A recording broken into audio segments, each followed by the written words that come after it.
Exercise 9.1 question number 8। हमें question number 8 में given दिया है डीसी हमारा ग्राउंड है। ग्राउंड से एक पेडेस्टियल स्टैंड कर रहा है 90 डिग्री में। पेडेस्टियल के ऊपर स्टैच्यू रखा गया है। तो ये हमारा पेडेस्टियल है और उसके ऊपर रखा है स्टैच्यू। स्टैच्यू की हमें हाइट गिवन है 1.6 मीटर है। तो इस पॉइंट को, ये सबसे ऊपर का स्टैच्यू है, ये स्टैच्यू का सबसे टॉप पार्ट है, तो स्टैच्यू टॉप हम इस पोर्शन को बोलेंगे। अगर हम यहां पर आते हैं तो स्टैच्यू का ये बॉटम भी है और साथ ही में पेडेस्टियल का टॉप भी है। तो इसको पेडेस्टियल टॉप या फिर स्टैच्यू बॉटम, दोनों में से दोनों नाम दिए जा सकते हैं इसे। और इस पॉइंट को, सी वाले पॉइंट को, पेडेस्टियल का ये बॉटम है, तो इस पॉइंट को हम पेडेस्टियल बॉटम से समझ सकते हैं। अब क्वेश्चन में गिवन है ग्राउंड में पेडेस्टियल से दूर एक पॉइंट है, उस पॉइंट से स्टैच्यू के टॉप में देखा जा रहा है। तो स्टैच्यू के टॉप लाइन से ग्राउंड का जो एंगल है वो बन रहा है 60 डिग्री। इसी पॉइंट से पेडेस्टियल के टॉप को देखा जा रहा है, तो जो एंगल हमारा बन रहा है ग्राउंड और डीबी के बीच में वो बन रहा है 45 डिग्री। हमें इसमें पेडेस्टियल की हाइट फाइंड करनी है, मतलब बीसी की वैल्यू हमें फाइंड करना है। तो सबसे पहले गिवन लिख लेते हैं। गिवन हमें दिया हुआ है A B is equals to 1.6 metre. A B क्या है? Height of statue is equals to 1.6 metre.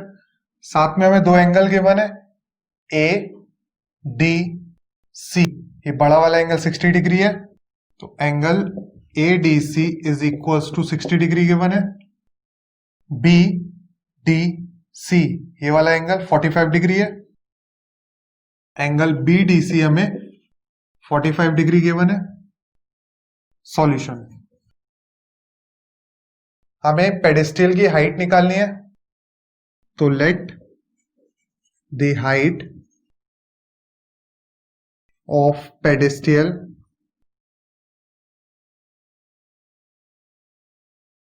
B, उसको हमने मान लिया बीसी।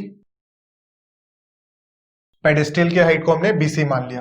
अब यहां पर दो ट्रायंगल दिख रहे हैं, एक ट्रायंगल है बी डी सी और एक बड़ा वाला ट्रायंगल है ए डी सी। तो सबसे पहले हम छोटा ट्रायंगल लेंगे। In triangle B D C, ये छोटा वाला ट्रायंगल,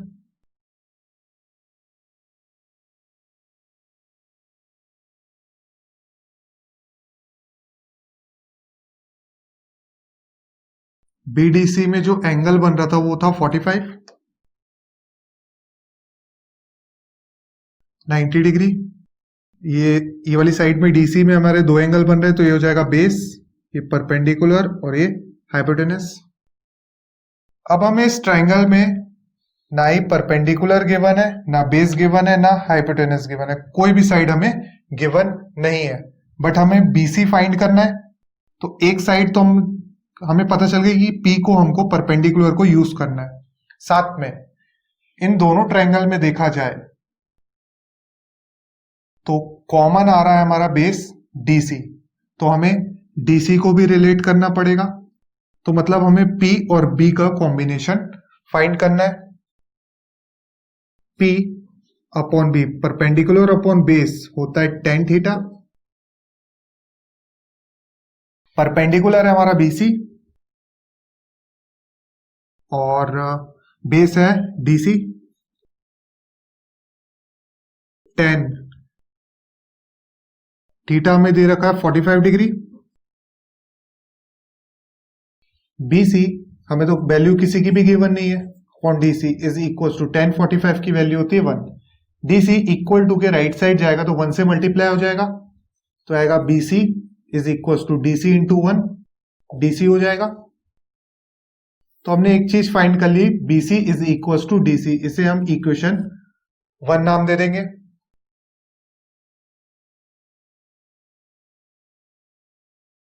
अब आते हैं बड़े वाले ट्राइंगल पे।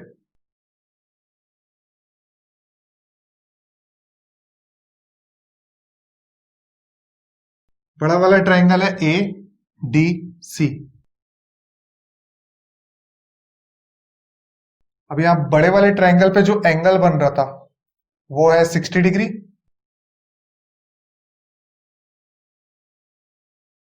और एसी के बीच में एक पॉइंट दिया है बी जो स्टैच्यू और पेडिस्टियल को डिवाइड कर रहा है, यहां पर है।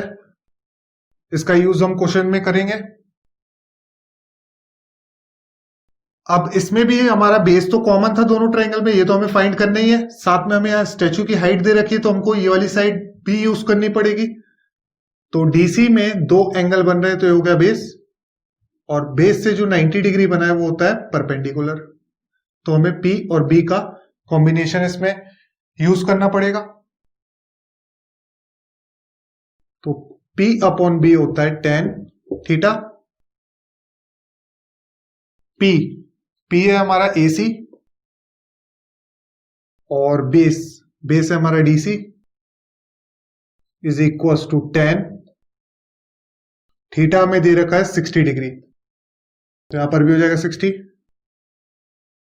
AC अब यहां पर हमें चेंज करना पड़ेगा। ये हमारा AC दो पार्ट से मिलके बन रहा है AB प्लस BC से। AC की जगह हम लिख सकते हैं AB प्लस BC। यहां पर भी ये जो AC था AB और BC से मिलके बन रहा था, तो हमने AC की जगह लिख दिया AB प्लस BC। DC यहां पर सेम रहेगा। tan 60 डिग्री, tan 60 की वैल्यू होती है √3।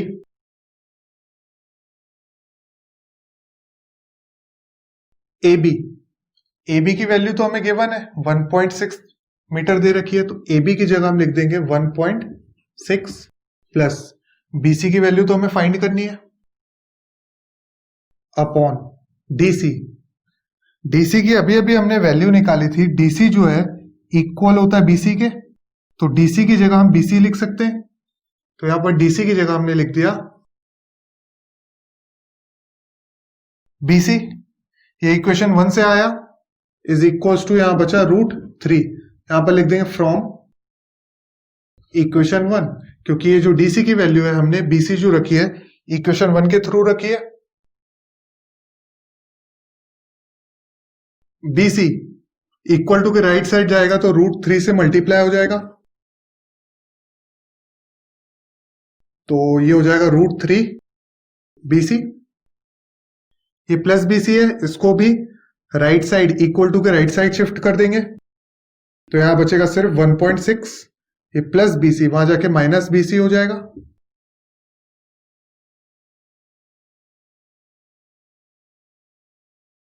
(1.6) इज इक्वल्स टू BC दोनों वैल्यू से कॉमन ले लेंगे, तो ब्रैकेट में यहां BC हमने कॉमन ले लिया है, बचा √3 माइनस यहां से भी BC कॉमन ले लिया तो यहां पर बचा 1। अभी ये होल इक्वेशन और BC आपस में मल्टीप्लाई में, तो ये होल इक्वेशन इक्वल टू के लेफ्ट साइड आएगी तो डिवाइड हो जाएगी 1.6 से।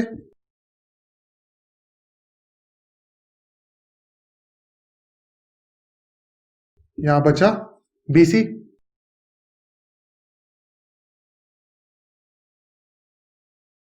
ये BC की वैल्यू हमें फाइंड करनी थी।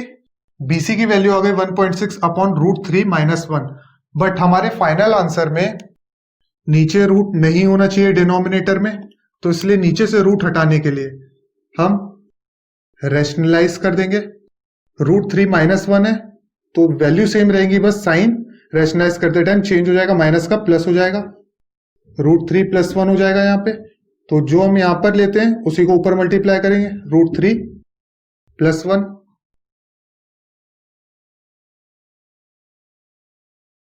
1.6 ब्रैकेट में बचा √3 + 1 अपॉन √3 मान लिया हमने A और 1 को मान लिया B, तो A minus B A + B, यहां पर आइडेंटिटी लग जाएगी। A - B A + B की आइडेंटिटी होती है A², मतलब √3 का square minus B square, B हमने 1 को माना है, 1 का स्क्वायर लग गया इधर पे, is equals to B C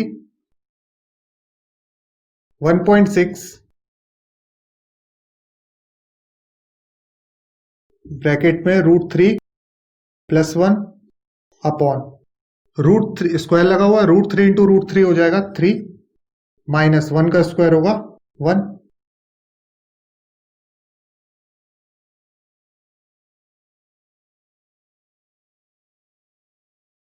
1.6 √3 + 1 upon 3 minus 1 होगा 2 is equals to B C.